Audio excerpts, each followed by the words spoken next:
হজৰত মোহাম্মদক লৈ আপত্তিজনক মন্তব্য কৰাক লৈ উত্তাল প্ৰতিবাদ।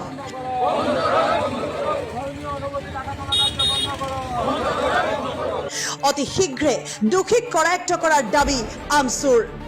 হয়, ইছলাম ধৰ্মীয় লোকৰ প্ৰিয় নবী হজৰত মোহাম্মদক লৈ সামাজিক মাধ্যমত বিতৰ্কিত মন্তব্য কৰাক লৈ বিভিন্ন প্ৰান্তত আমছুৰ উত্তাল প্ৰতিবাদ সাব্যস্ত কৰা পৰিলক্ষিত হৈছে।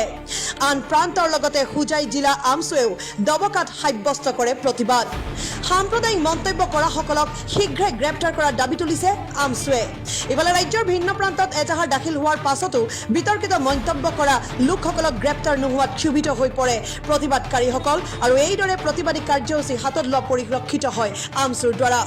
অতি শীঘ্ৰে দোষীক কৰায়ত্ব কৰাৰ দাবীত ৰাজ্যৰ মুখ্য সচিবলৈ স্মাৰক পত্ৰ প্ৰেৰণ কৰিছে সংগঠনটোৱে।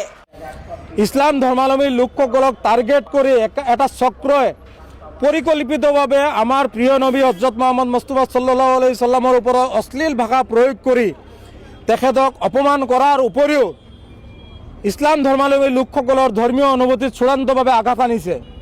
গতিকে এই ধৰণৰ কাৰ্যকলাপ বন্ধ কৰিবলৈ আমি স্পষ্টভাৱে দাবী জনাইছোঁ।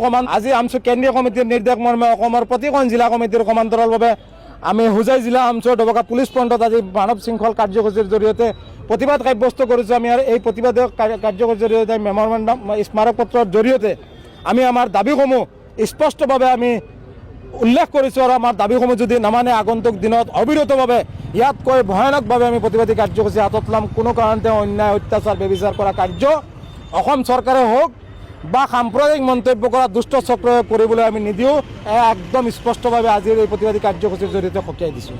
News desk report, Doboka live.